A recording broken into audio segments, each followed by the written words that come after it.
Comme une clarté furtive est le titre du dernier livre de la philosophe Catherine Chalier. Il interroge les deux pôles de l'existence que sont la naissance et la mort, à la lumière de la tradition juive et de l'histoire de la philosophie. Pourquoi la mort a-t-elle conduit à plus de spéculation que la naissance dans l'histoire des idées? N'y a-t-il pas là précisément un renversement du sens originel de la vie? Pour y répondre et éclairer cette métaphysique de la venue au monde, telle que la pensée juive la présente, nous avons le plaisir de recevoir Catherine Chalier. Catherine Chalier, bonjour. Bonjour Avichai. Alors c'est vrai que l'histoire de la philosophie est très souvent faite d'un positionnement à l'égard de la mort. Est-ce qu'il faut méditer sur la mort ou plutôt méditer sur la vie et laisser de côté la charge mélancolique ou la passion triste que serait la mort? Donc on voit ça, c'est systématique. Alors, il y a une première question. D'abord, pourquoi cette fertilité, d'une certaine manière paradoxale de la mort? C'est ce que vous interrogez dans votre livre. Et en même temps, vous dites qu'il y a quelque chose qui vient contrebalancer ça. C'est plutôt une pensée, une philosophie de la naissance que vous lisez dans la tradition juive. Comment est-ce que vous équilibrez justement ces deux pôles entre la philosophie grecque et la philosophie juive? La philosophie grecque, elle est d'abord au centre de la philosophie tout court, et puis elle s'est aussi déployée elle-même après la tragédie, après l'épopée, et dans la tragédie et dans l'épopée, les êtres humains étaient qualifiés de les mortels par opposition donc aux dieux, au pluriel, qui étaient censés être les immortels. Et donc ces mortels, ça les définissait donc de part en part, et généralement dans la tragédie et dans l'épopée, on voit surtout dans l'épopée qu'ils avaient une façon de s'immortaliser, c'était de mourir jeune et de mourir au combat.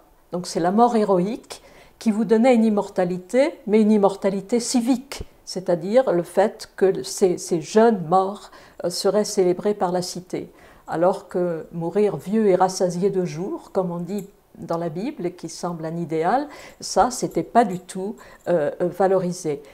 Ensuite, avec la philosophie grecque, toujours, donc je pense à Platon en particulier, il y a eu une façon aussi de méditer la mort de façon vraiment fondamentale, et la mort, la philosophie, comme apprendre à mourir, c'est-à-dire apprendre à se détacher de tout ce qui, dans ce monde fuyant, sensible, éphémère, risquerait de nous attacher à tout ce qui est périssable et dès lors nous rendre malheureux. Et donc on a le célèbre dialogue de Platon sur la mort de Socrate, le Phédon, où Socrate nous montre justement qu'il est content de mourir, en ce sens qu'il espère rejoindre la lumière dont son âme est faite et de la libérer par rapport à ce corps dans lequel elle se trouve emprisonnée.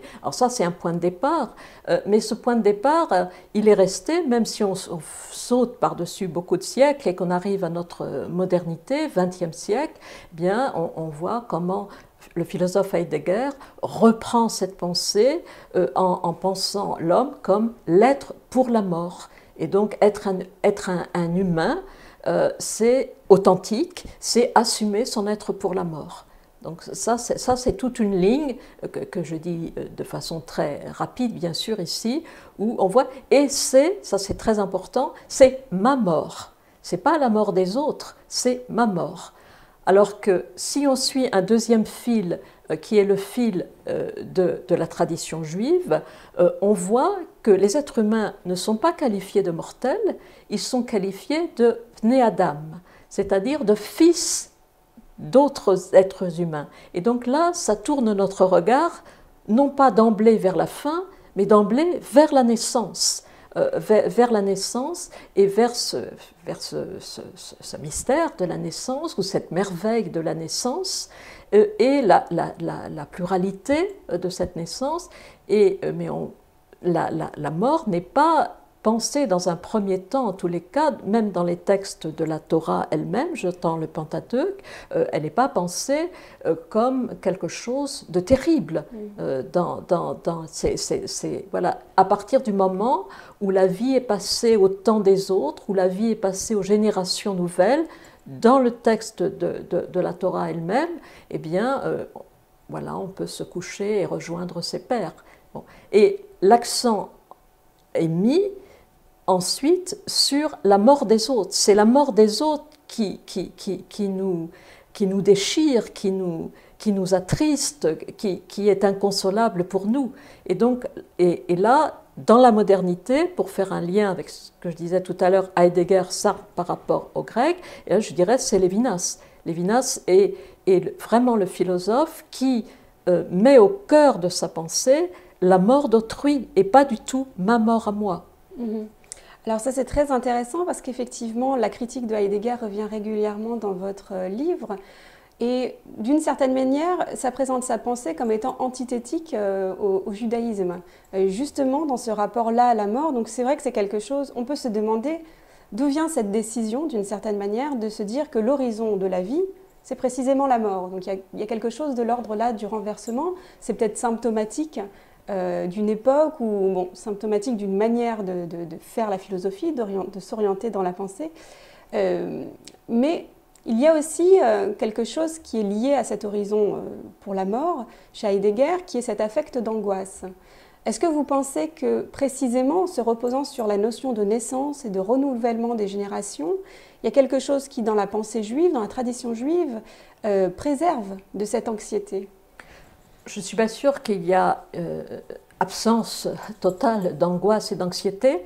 Le premier verset que je trouve qui nous donne un sentiment de cette angoisse, dans la Torah elle-même, c'est lorsque Ésaü rencontre son frère Jacob et qu'il lui dit « Donne-moi à manger, car je vais vers la mort ». Là c'est vraiment cette angoisse qui fait qu'il est prêt à tout pour essayer donc de survivre. Ça, c'est une occurrence. Mais sinon, les occurrences de la mort qui se trouvent dans le Pentateuque lui-même, c'est plutôt le rassemblement des descendants auprès de celui qui est mort. Et je ne vois pas d'anxiété par rapport à cette mort, à condition justement d'avoir ce sentiment de génération qui se poursuit, c'est-à-dire que le temps fini de ma vie soit passé aux autres. On voit un exemple de cette angoisse, de cette détresse même, lorsque Rachel dit à Jacob « Mais donne-moi un enfant ou j'en mourrai ».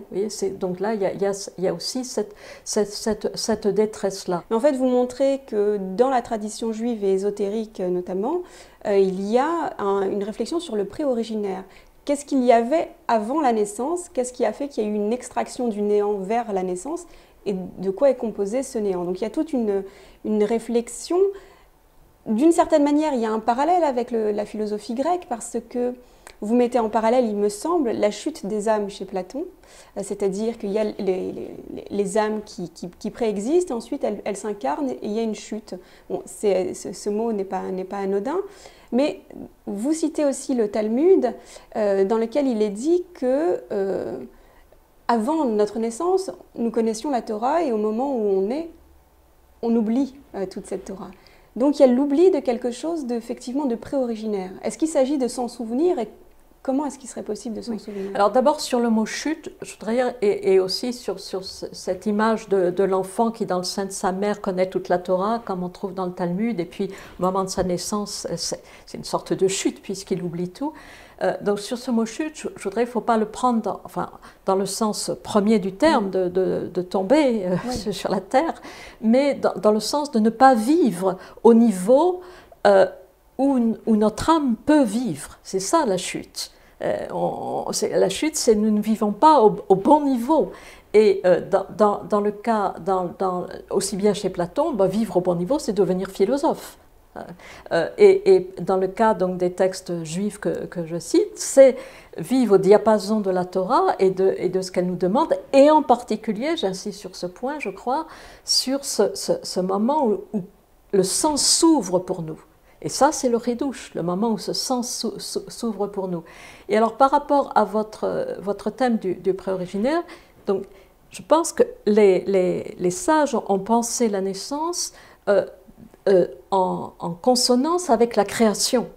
La naissance, c'est une création. Il y a quelque chose de... Certes, les parents sont à l'origine de l'enfant, mais c'est une sorte de création, c'est un moment de nouveauté inouïe. Anolad Achadash Enolad, le nouveau qui naît. Le nouveau qui naît. C'est le nouveau qui naît, et donc ça c'est émerveillement. Et chaque personne qui a vu un très petit nouveau-né, je crois, est sensible à l'intensité de son regard, qui est quelque chose de très bouleversant. Donc ça, c'est un moment de rencontre avec cette nouveauté. Et donc, voilà. Et alors, si c'est lié à une réflexion sur la création, comme c'est le cas donc dans les textes traditionnels, eh bien, donc, du coup, il faut réfléchir un peu à la création. Et alors, c'est ce qu'on fait en particulier, ça c'est assez connu, je crois. Tous les penseurs qui ont médité dans la ligne de Rabbi Yitzhak Luria, c'est-à-dire l'idée que d'une contraction de Dieu et ensuite pour laisser place à une réalité autre que lui, mais aussi avec un rayon de lumière envoyé pour que la personne puisse vivre. Mais cette contraction, elle est pensée à partir de ce que surtout la tradition racidique pense le néant. Mais le néant divin, ce n'est pas le rien de certains philosophes, c'est une plénitude de lumière. C'est cette plénitude de lumière qui se contracte et qui se contracte pour laisser place donc à ces créatures nouvelles. Et donc, le moment du ridouche, le moment du renouvellement, le moment de la naissance, je crois qu'il faut penser cela ensemble, eh bien, c'est le moment où quelque chose de cette lumière s'éveille en nous-mêmes, pas à l'extérieur de nous, mais en nous-mêmes. Alors, vous avez ce souvenir, vous avez dit ce souvenir. Je ne suis pas sûre que c'est un souvenir au sens où justement je me souviens de quelque chose qui s'est passé à tel ou tel moment du temps. C'est de l'ordre de l'immémorial pourtant, c'est de l'ordre de son... On ne peut pas se souvenir par un effort, c'est quelque chose qui jaillit en nous, qui naît en nous. Donc je ne dirais pas que c'est un souvenir. Justement, il y a une dimension là, dans le judaïsme, vous allez me dire si vous voyez comment les deux pôles s'équilibrent. C'est vrai qu'il y a cette dynamique de la naissance, du renouvellement des générations et de la transmission qui est extrêmement important. Mais parce que le monde est créé, justement, et qu'il n'est pas éternel, alors comme le dit Lévinas, et vous le citez, il est peut-être provisoire. C'est-à-dire qu'il y a un début du monde et éventuellement, il y a une fragilité de ce monde parce qu'il y a peut-être une fin du monde, une fin de l'histoire. Donc il y a comme ça une forme d'incertitude. Et dans le judaïsme, on a l'impression qu'il y a ces deux pôles-là de naissance et de commencement, et en même temps une dimension eschatologique, alors pas de la fin individuelle, mais de la fin, d'une fin collective. Alors comment est-ce que ces deux pôles-là, d'une certaine manière, s'équilibrent sans que celui de la fin, de l'eschatologie, ne vienne complètement envahir la dynamique de la naissance et du renouvellement? Ouais, moi, je parle pas beaucoup de l'eschatologie dans le livre, mais je parle aussi quand même de façon très très concrète voilà, est-ce que c'est digne d'écrire un tel livre alors qu'on est dans un siècle, enfin, après un siècle qui a fait la mort de masse, et donc est-ce que c'est digne de méditer sur la naissance et sur la mort alors que la tentation qui a été présente avec la mort de masse qui est survenue donc au XXe siècle, puis on continue aussi dans notre siècle différemment, donc c'est-à-dire c'est un effacement des vies, mais c'est un effacement de la naissance, c'est un effacement des noms, c'est un effacement de la naissance, c'est un effacement même de la mort. La mort elle-même disparaît dans ce cas. Et puis, je citerai aussi Rabbi Kalomenius Kalman Shapiro, qui se trouvait enfermé dans le ghetto de Varsovie, où voilà, la mort de masse, c'est le retour au tohu-bohu, qui précède la création, justement. Donc c'est une façon de nier la création. Et lui, il enseignait la Torah dans ces conditions extrêmes, jusqu'au bout, sans attendre d'être sauvé au sens concret du terme, il n'espérait pas du tout ça, mais pour que personne ne meure sans parole de Torah. Et ce qui signifiait pour lui, pour que personne ne meure sans se souvenir qu'il est un fils ou une fille de roi. Donc, je pense que ça, si vous voulez, c'est plus bouleversant que les méditations de Heidegger.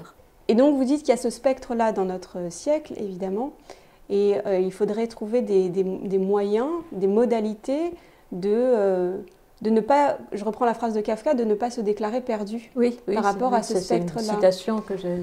Et alors c'est ça qui est très intéressant, je prends l'autre citation qui nous permettra d'arriver à ce point d'intériorité de Ethel Soum. Vous dites qu'il faut, enfin avec elle, qu'il faut ramener à la vie ce qui chez les vivants est déjà mort. Et donc on pourrait penser qu'effectivement on est un siècle qui a été dominé par cette question de la mort et qui a peut-être intégré cette mortification de la vie, voilà, au sein de l'existence. Et donc chez Ethel Soum, il y a cette quête-là, qui est la quête aussi de votre livre, de ramener à la vie ce qui, chez les vivants, est déjà mort. Oui. Cette mortification, comme vous dites, ou encore ce sauf qui peut, les deux. Alors, parce que si on ne prend pas ça en compte, on peut dire, bon allez, on s'amuse, on s'amuse, il y a plus rien. Bon. Alors c'est vrai que aussi bien Ethel Soum que d'autres aussi, mais elle l'exprime de façon... Voilà. Et ça passe aussi par, et là je rejoindrai Lévinas, ça passe aussi par le fait de pouvoir essayer de donner ou de transmettre à l'autre un moyen, peut-être, enfin par des paroles, de rejoindre en lui la vie, de rejoindre en lui cette vie jusqu'à l'extrême limite. Et quand Rabbi Kalominius Shapiro dit ça, rappelez-vous que vous êtes massacrés, vous êtes maltraités, mais vous êtes des fils et des filles de rois. C'est-à-dire, souvenez-vous justement que il y a en vous une dimension que vos bourreaux ne peuvent pas atteindre. Voilà, ça me semble tout à fait important. Et pour nous qui ne vivons pas dans ces situations absolument tout à fait terribles, je pense que ce qui est très important, c'est dans les relations que nous avons les uns envers les autres, et en particulier les aînés vis-à-vis des plus jeunes, quelle que soit notre position par rapport à eux, parents, éducateurs, amis, n'importe quoi, c'est justement essayer de contribuer à leur donner confiance dans ce qu'ils portent en eux de vivant et qui ne peut pas être atteint par cette négation de leur vie que beaucoup d'entre eux semblent vivre et semblent donc prêts à être très, très désemparés ou prêts à renoncer.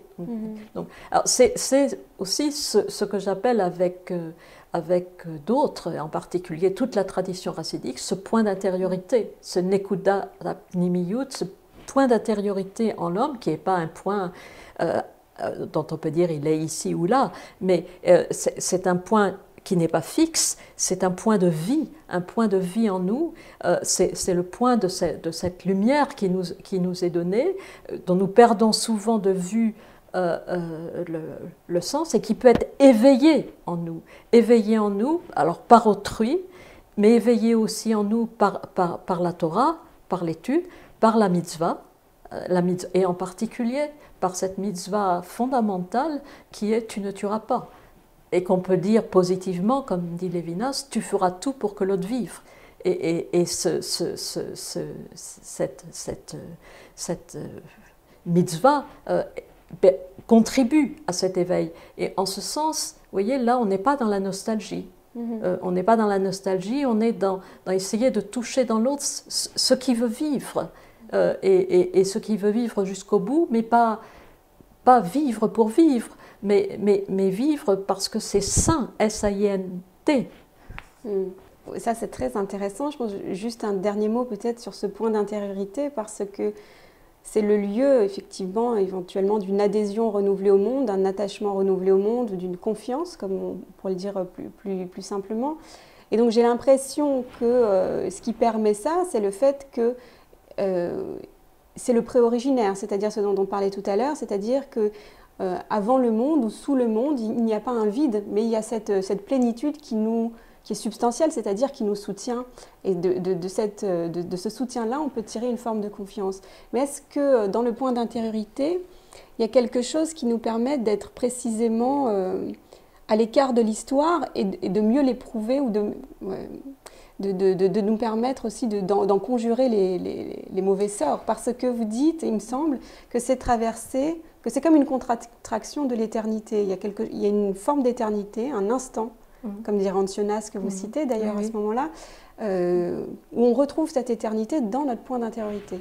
Oui, tout à fait. Oui. Et donc l'éternité, ce n'est pas un temps très long, comme on dit souvent comme ça. Donc c'est ce qui échappe justement au devenir. Le point d'intériorité, il est ce point d'éternité qui est en nous. Et l'éternité, ce n'est pas l'immortalité non plus. Hein. Donc il est ce point d'éternité. Ce point d'éternité, nous l'oublions souvent, nous affairons très souvent et nous l'oublions. Mais en ce sens, je pense que c'est la parole d'autrui, la parole de la Torah, qui peut l'éveiller en nous, le réveiller en nous, lorsque nous l'oublions, et ça arrive très souvent. Et ce point d'intériorité, il est ce qui en nous est la vie de l'infini. Il est la vie de l'infini en nous-mêmes. C'est pas un infini à chercher à l'extérieur de nous, mais la vie de l'infini en nous-mêmes. Le point où notre finitude rencontre l'infini. Mais quand je dis, c'est pas un point géographique. Non, c'est ce principe de recommencement qui est au principe même de la Torah également, enfin du commencement. Oui, c'est cette ressource initiale. Oui, c'est la source initiale. C'est la source initiale. Et en ce sens, on peut dire que quand il y a des méditations dans la tradition juive sur le monde qui vient à Olam Haba, par rapport au monde, ce monde-ci, à Olam Hazé, je dirais que à Olam Haba est dans le monde qui vit, dans ce monde-ci. Oui, à Olam Haba est dans ce à Olam Hazé, dans ce sens-là. Et dans ce sens-là, c'est aussi, mais ça sera un autre sujet, c'est aussi notre propre dimension messianique, à chacun. Très bien. Écoutez, merci beaucoup pour ces éclairages sur la question de la naissance et de la mort dans la tradition juive et dans la philosophie. Donc, je rappelle la publication de votre livre, Comme une clarté furtive, naître et mourir, donc pour une méditation sur la vie. Merci beaucoup, Catherine Chadier, d'avoir été avec nous. Merci à vous, Avichai.